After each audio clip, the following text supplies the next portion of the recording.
Oded, thank you. Thank you for a very agreeable, thoughtful introduction.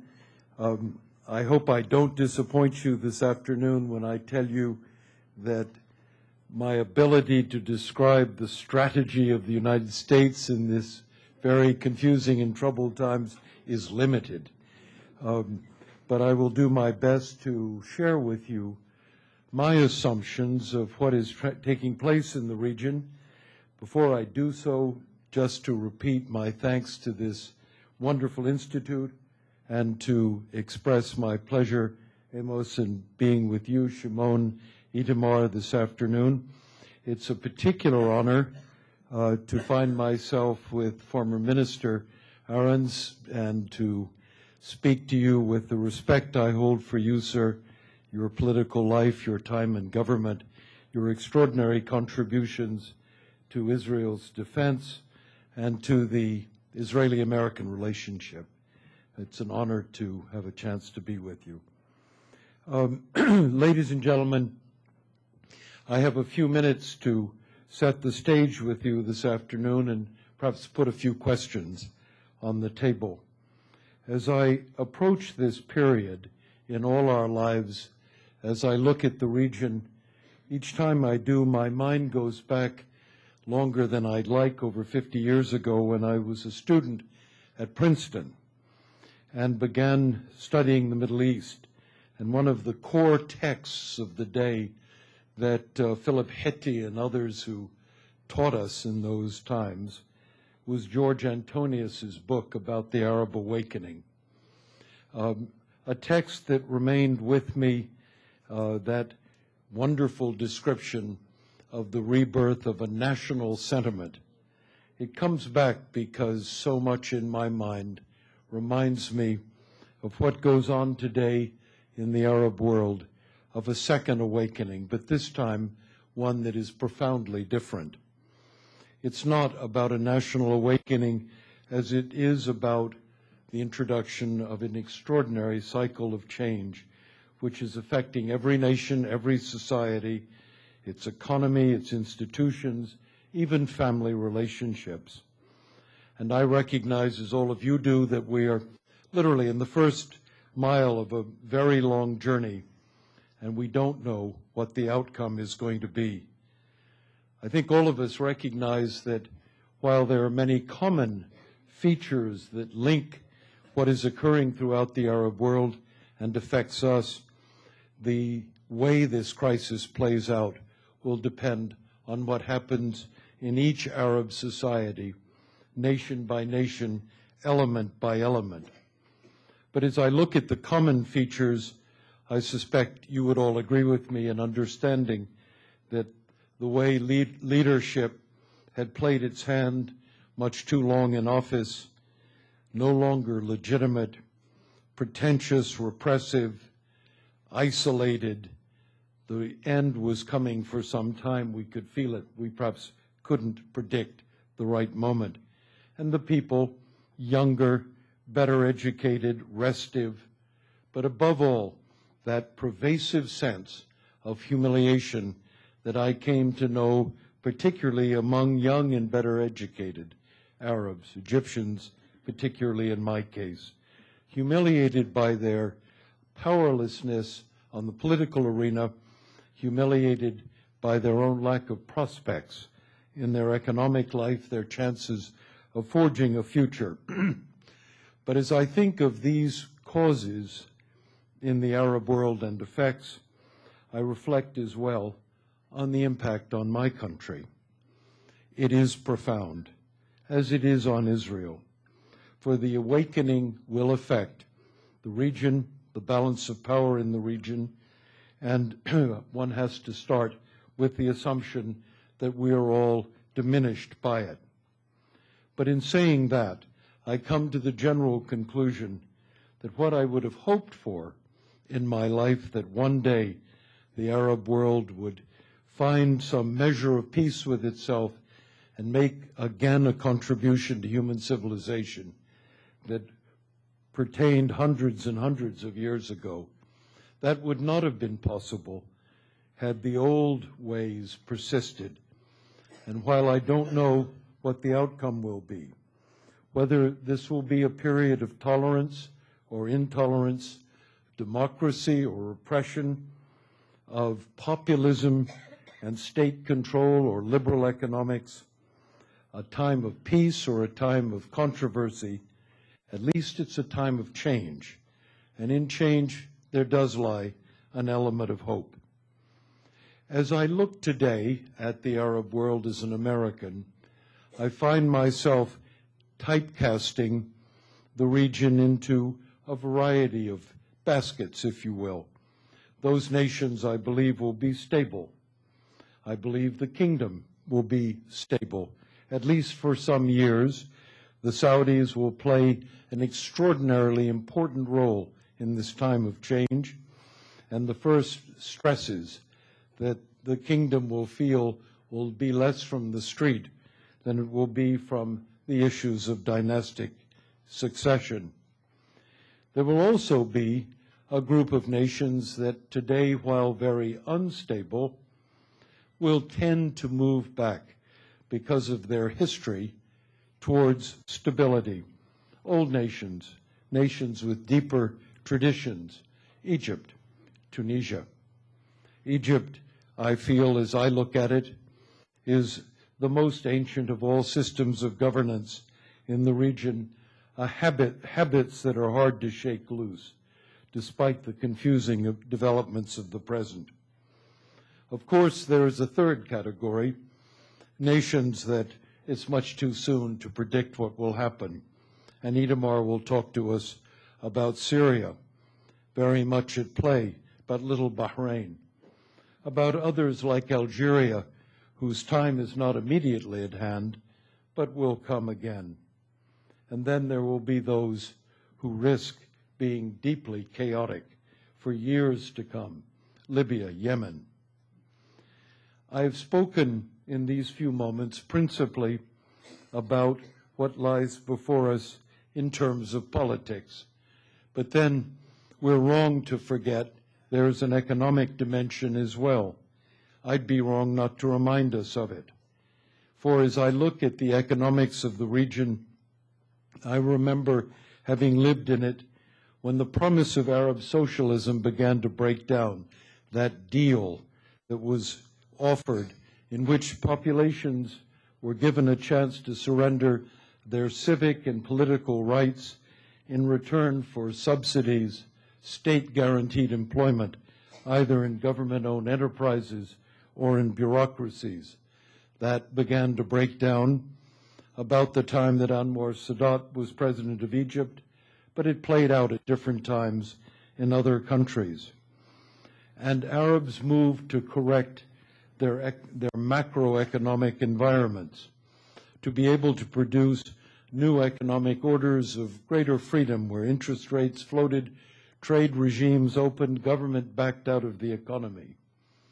The result was often much sharper rates of growth, but rates of growth that tended not to reach down into the population in which the benefits were shared.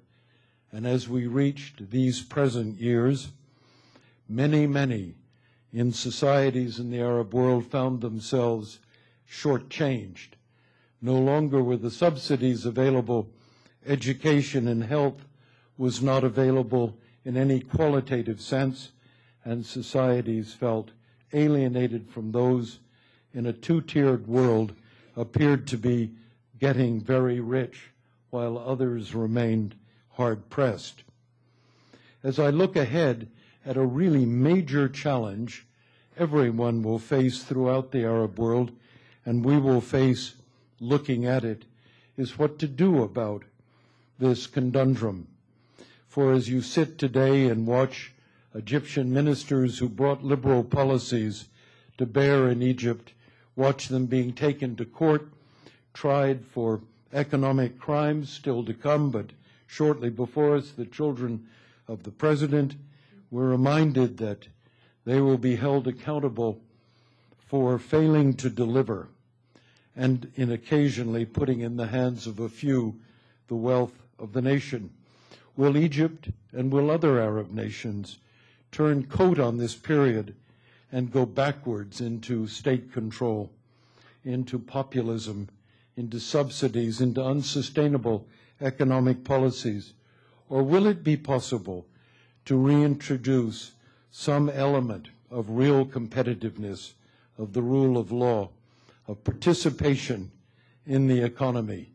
Boy, I can tell you, it's quite a reach, and it's hard to see how it will come about quickly.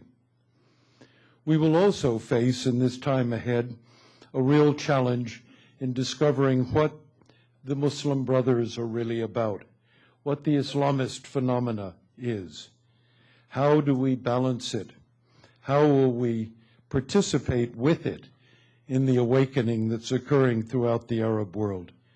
For I think we as Americans have finally come up against the harsh truth that Middle Eastern societies are societies that accept a much greater degree of religious involvement and expect to deal with it in political terms, while we see the world in a dichotomy between secular and religious societies.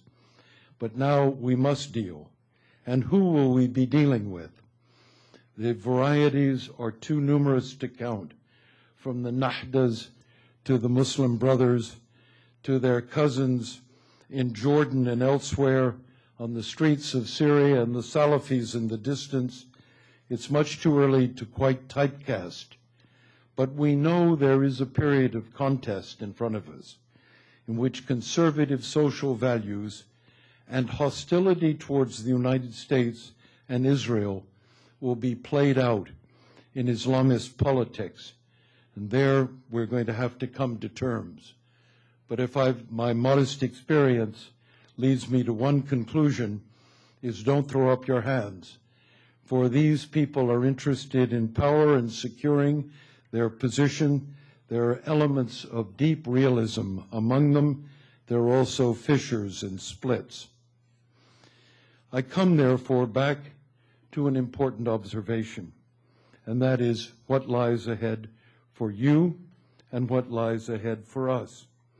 In this awakening of the Arab world, our interests are truly deeply affected.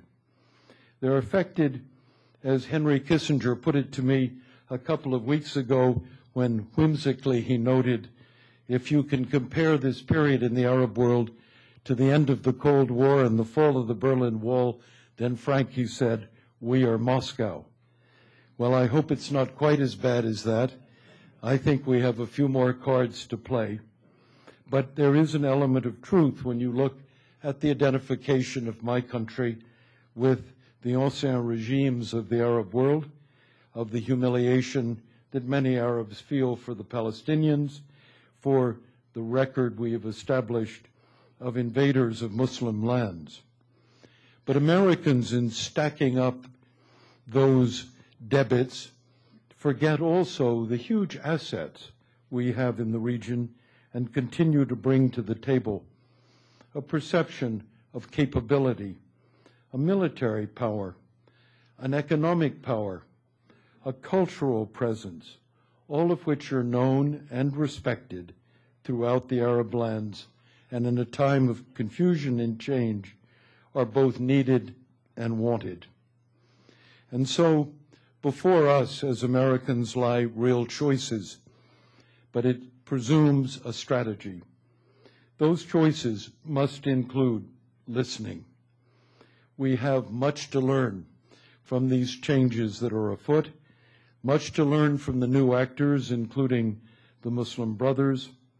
We have much to find out about what solutions the region will identify for itself. We have to be careful about the ways we intrude.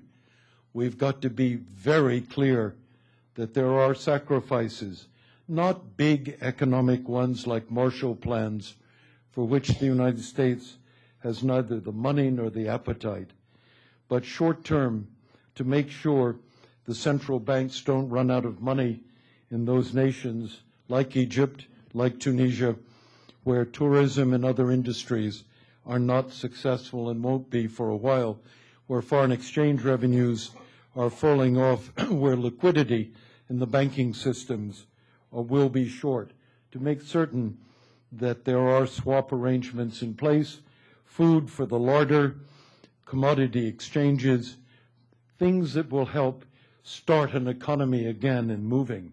Huge responsibility, short term, important.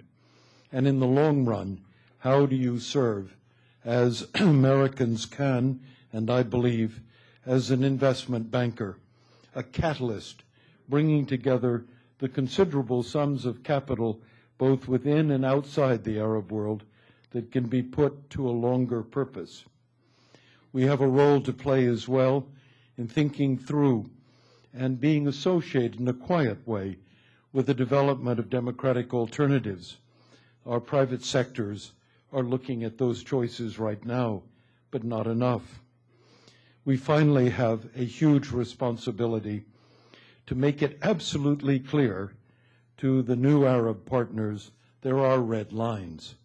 And those red lines mean respect for the peace between Israel and Egypt, Israel and Jordan, the stability of sorts that has occurred with Syria, those avoidances of war and continued search for peace remain red lines for my country, without which there will be no effective engagement.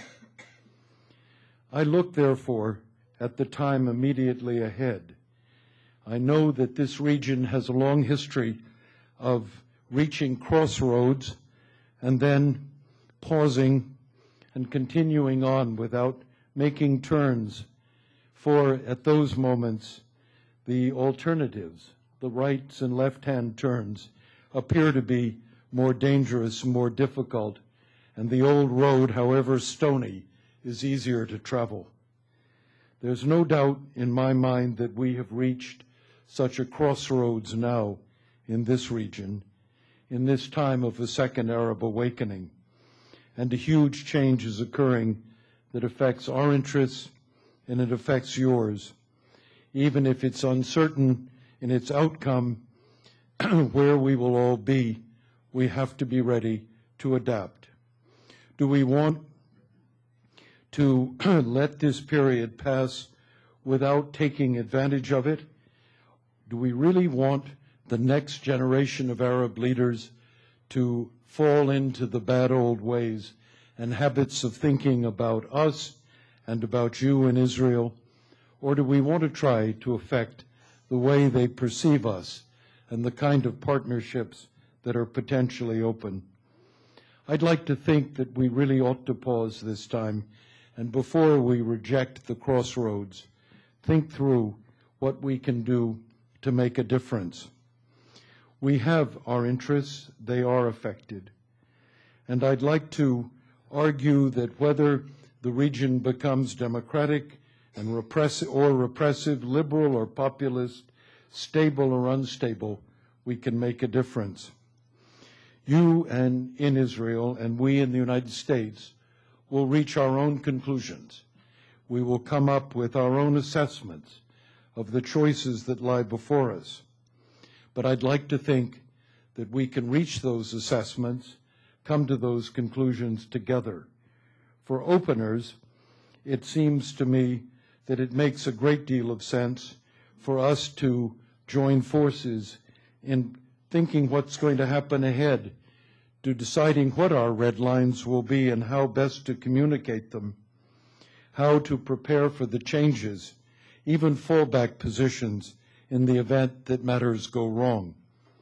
And the Prime Minister's forthcoming visit to Washington provides us an opportunity for the President and Bibi Netanyahu to get their heads together and think about strategy rather than simply think about how the headlines will be managed. It's a time of challenge for leaders. It's a time for strategy, and I'll have to be among those who feel very much that we need, and both of us still do not have, a strategy. While the Palestinian issue was not at the center of the troubles that took place in Tunis, in Tahrir Square, in Pearl Green, or whatever other square that it's occurred in throughout the Arab world, at the outset, the issue of Palestine has obviously come back to the fore throughout the Arab world. And it's with us, that persistent reality that has to be faced and dealt with one way or the other. It's a psychic reality throughout the Arab and Muslim world, as you in Israel know better than any American will ever understand. I believe, as I look at the challenge in front of us, that the United States must, on this occasion, be re-involved. We must, if we don't want to draw unnecessary fire to ourselves and cut ourselves off from dialogue for the future leaders who are emerging in the region.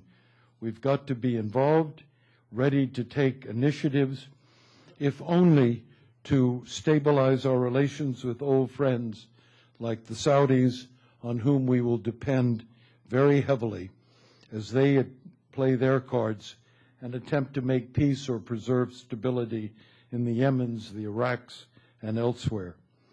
The issue of Palestine for the United States, to my way of thinking, is an imperative. And we alone have a particular ability to mobilize an international agenda, to build bridges, to find consensual approaches. And I believe that responsibility lies with the United States. If we don't take it, we're involved.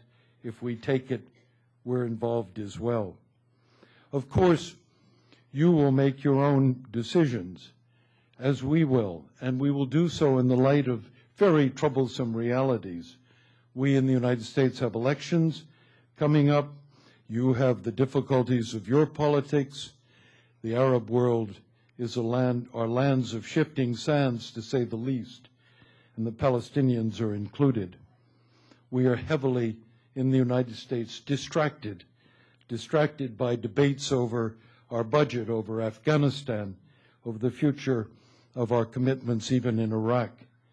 But this responsibility doesn't leave us, the responsibility for the future of peace between Israel and the Palestinians, and more broadly, the Arabs.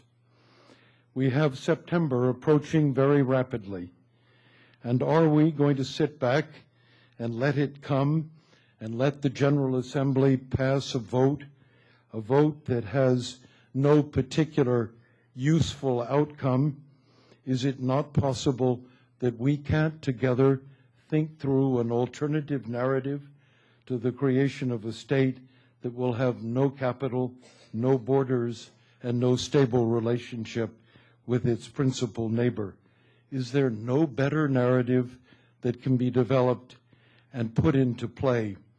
And can't we, you, your leaders, my administration, think through what needs to be done? I'd like to think there are plenty of ideas. There are ideas known to each and every one of you that affects the future of the borders, affects the sharing of Jerusalem, affects the resolution of refugees, affects Israel's security itself. Endless lists of very good ideas, the parameters of 2000, the Arab Initiative, recent conversations in this country among national security professionals, lots of ideas. Ideas is not what we are looking for. We're looking for some political will. And therefore, is there a chance that we and you in the partnership that is true to all of us come up with a set of ideas that can catalyze this moment and move peace forward? Is this not a chance for American and Israeli thinking to shape concepts, even if they carry our imprimatur, that can galvanize a fresh look at the problem? I say all of this in the context of the Arab awakening and with a reminder that in my own time, in my life, I've always hoped that I would see something like that which is occurring in the Arab world today take place. Years ago, as I finished my studies at university, I had a very good friend, a Moroccan, who was a student of history and sociology And we sat in the spring of my senior year at Princeton, which is a particularly lovely place in the spring, and we looked out and we looked at each other, and I said, Mohammed, what do you dream for your country in your lifetime? It was a time in which space exploration was taking place. And Mohammed looked at me and he said, Frank, I'd like to go back home to Morocco and be part of a generation that puts an Arab in space. And we join the march of human civilization, creative scientific production, progress forward. Some years later, about 8 years ago, I was in Rabat again, and Mohammed's life had taken many turns. He'd served in the Central Committee of the Socialist Party. He'd been a member of the City Council in Rabat. He'd had a distinguished career as a professor. And we went to have dinner at the edge of the Atlantic, lovely little restaurant. And I said, Mohammed, what happened to your dream? And he looked deeply crestfallen. And he said, my dream didn't pan out, and it won't. For my and all of the lands that surround me are locked in a system that permits no initiative, no imagination, no progress. And I end my life in despair. Well, I felt deeply for Mohammed, but it summed up in a way the lost hopes for a great civilization. I'd like to think today that as this awakening occurs, that in it lies the possibility not only of peace, but also of the Arab world finding its footing again. It's obviously too early and almost pie in the sky to think about it. The dangers appear to overwhelm the possibilities. But as we think about what our strategies ought to be, I'd like to think we can keep some note of hope in our minds and work for a better future. Ladies and gentlemen, thanks very much.